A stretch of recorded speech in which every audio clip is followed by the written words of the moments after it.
Call in the firebomb fighters. All over the country, millions of ordinary citizens are today playing their part in countering the menace of the Nazi fire blitz. In the residential areas, for instance, neighbors have formed themselves into numerous firefighting parties, all of them mobilized in the defense of their homes. They've got the enthusiasm, and now they're getting the training. So this afternoon, we're joining a party in a typical suburban street. We'll call it Acacia Avenue, where the motto is, "All in the firebomb fighters." Mr. Pollard? Yeah. Mr. Riley? Yeah. Mr. Pocock? Yeah. Mr. Kent? Oh. Mr. Churcher? Mrs. Matilda Maxey? Uh, Now, have you got your loft cleared? Yes. You got sand ready? Yes, all correct. You got water available? Yes. Now, Mrs. Maxey, you a good heart? lovely. Never better. Well, we've just called the roll call of the firebomb fighters of Acacia Avenue. And they're lined up before their post warden, and they've got all their offensive weapons, their stirrup pumps and their buckets. And they're all here from Mr. O'Reilly, the oldest inhabitant, to young Frankie Churcher, 15, the youngest firefighter, and Mrs. Matilda Maxey, twice bombed out but still going strong. And this afternoon, they're going to get a real thorough course in defending Acacia Avenue. Well, of course, Acacia Avenue is just a typical suburban street. A long line of neat little homes, each with its little front garden, its privet hedge, and the garden gate inscribed with names like the Nook, or Chez Nous, or Waverley. And before the war, it was as peaceful a street as any you could wish to see. Beautiful. Well, then came the Blitz. And Acacia Avenue found itself in the front line. And then one night, the worst they've had here so far, 2 high explosives neatly removed the Nook and Waverley and left the open space on which we're standing where the milkman used to call on number 120 and 121. And as Mr. O'Reilly, one of the oldest residents here, put it, Acacia Avenue had a really rough time. That's your story, isn't it? No, that's hardly a story. This is the real truth. One night during a heavy raid, I was alone in my Anderson shelter when a 500-pound bomb hit the shelter and smashed the front entrance right away. The bomb missed me by about 9 inches, went down nearly 30 feet into the ground just outside the door, and fortunately for me, did not explode. A piece of the bomb's fin was wrenched off and fell inside onto my bed. I felt no vibration, no shock whatever. The only inconvenience being that I was covered by about 2 feet of earth and stones. The concrete in the shelter was not even cracked. Mr. Burgess, our post warden, was soon on the spot, you can bet, and he worked frantically for over a quarter of an hour to clear an opening for me to get out, although he was standing directly over a bomb which might be expected to go off at any moment. I had a look at the hole afterwards. It was like looking down a well, with the bomb lying at the bottom. I was evacuated from home for a considerable time when the bomb eventually exploded. Are you going back to that Anderson shelter? You bet I will. I wouldn't leave it. And then Mrs. Maxey, she got a bomb right on her house. Is anything left of that house, Mrs. Maxey? I lost everything by myself, and my poor little dicky bird went no. Well, what is his name? Little Roy, because he was so tame. Never mind, you can get another dicky bird anyhow. Oh, I'm going to try and have one. So what are you going to do with Hitler if you get hold of him? Oh, you're asking me. I'm just going to start on vaccinating him all over with red-hot needles. That's Mrs. Maxey's reply to Hitler. Young Frankie Churcher, he's the youngest firefighter of the whole of Acacia Avenue, and he isn't frightened of firebombs at all. Are you, Frankie? No, sir. What are you going to do to Hitler yourself? Well, I wouldn't like to say. What about your rabbits? I hear you're still keeping those going anyhow. Yes, I used to come up every day, feed me rabbits, bomb or no bomb. But Well- if a bomb fell in a house, I could go to the nearest firefighting party and ask them to bring their stirrup pump. Yes, that's the stuff. Get the fire parties on the Really? scene. That's the spirit of Acacia Avenue. In the past, they've had to take it, but now, today, the inhabitants have met to start hitting back. They've heard all about these firefighting parties, and they've started to form them in the avenue. And Mr. Kent and Mr. Pocock here, they've been prime movers. Well, it's a case of falling the firefighter. In the words of the old army slang, muck in and get stuck in. Well, what are you doing, Mr. Kent? Mucking in or getting I stuck do in? both, and I usually get out my car and go to the scene of the operation. And you, Mr. Pocock? Well, in the early blitzes, I used to go out with the warden, Mr. Austin, and give them a help as I knew they was badly in need of it. Now, since we've got a fire party together, I've joined up and we're all okay, one body together. Yes, Acacia Avenue's joined up, and there's one man who's blessing the movement, that's Post Warden Burgess. The Warden Service welcomed the firefighters. Throughout the Blitz, my wardens have been on duty almost night and day and have had very little sleep. But now, with the assistance of the fire watchers, the strain is greatly relieved. And what happens now when firebombs fall on Acacia Avenue? Or short, sharp blasts are blown on the whistles, like this. And out come all the firefighters. And out go the incendiaries. Yes, we've been very lucky around here so far, but we're hoping for the best in the future. Well, Acacia Avenue is going to make certain today that it gets the best, because not content with their present organization, they have brought along today Mr. Morgan, one of the borough ARP fire demonstrators, to give them the very latest tips in firefighting. So here he is, and not only is he going to give Acacia Avenue tips, but we hope he's going to give all your potential firefighters who are listening in the right advice as well. So now, Mr. Morgan, here's your soapbox, here's Acacia Avenue all ready, and here's your microphone. Well, now, all you firefighters, here and all over the place, don't forget that there are degrees of danger where these incendiary bombs are concerned. Those that cannot be regarded as an immediate danger, but those which must be tackled at once. Most firebombs that fall out of doors are unlikely to do very much harm.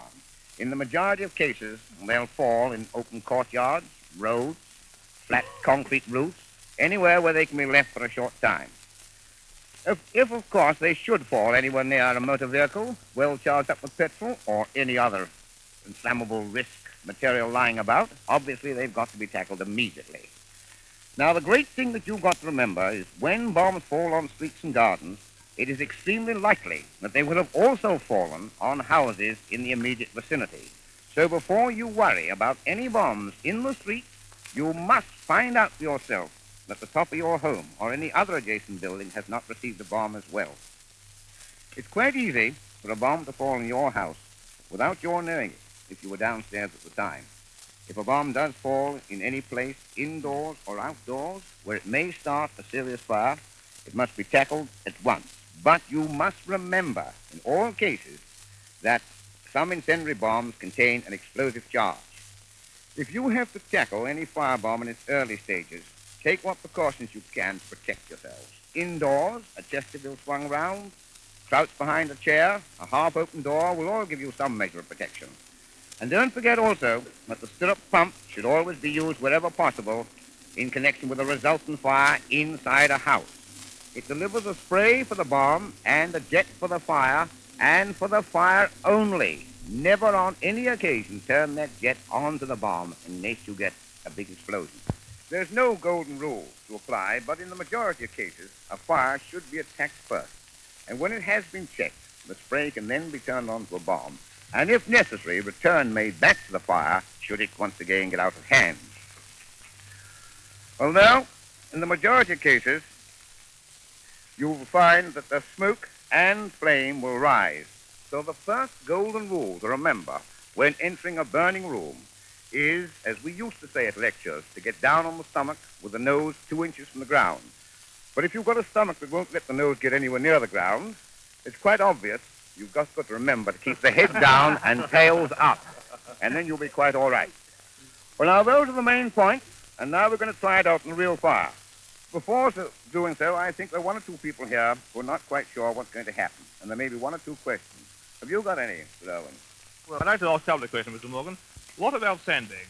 Well, the sandbag is to be used only for outside work. And when you pick it up as a sandbag.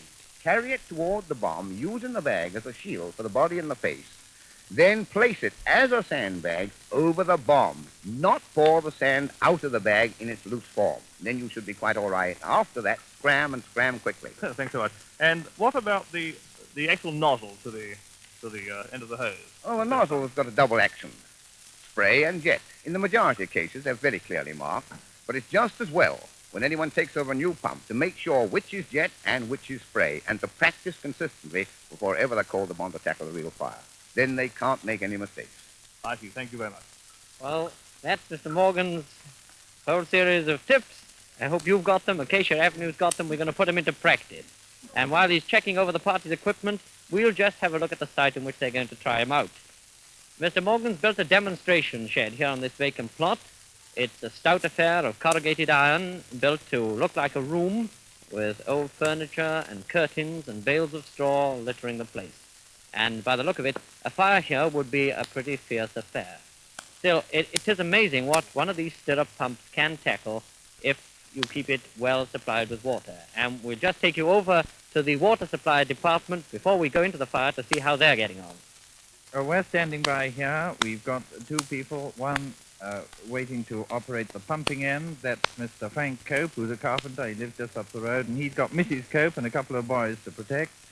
And then working on the water relay, which is less spectacular perhaps, but it's very, very essential indeed, is young Charles Pocock. His father, you've already heard, he takes his car to the scene of operations, and young Charles is not going to be left behind, and he's doing this important job of seeing that the bucket is constantly replenished with water. So we're standing by here. Now, what about the nozzle end? Well, we're back at the nozzle end, and standing by with me is Mr. Sid Pollard, who's going to operate it. Are you quite certain now you've got the whole thing taped, Mr. Pollard? Yes, everything's quite settled. There's the jet for the fire in the room, and also the spray for the bomb. You're all ready to... All set. Right, and don't forget, you've got your mother and your sister at home dependent on you. You've got to get these bombs out quickly. Sure, we'll do that all right. Well, we're all ready here, and Mr. Morgan, stand by, light that bomb. Stand back, everybody. Stand back. And then they're standing back. Morgan crouches in. He's lit the fuse. Everybody's on tenterhook. His Mexi's getting well out of the danger zone. And there goes the bomb, and up goes the furniture with it. The flames start running through the shed. It's caught hold of the straw. They're catching onto the furniture, and the furniture hanging.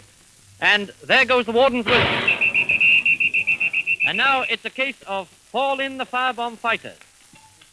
Number one.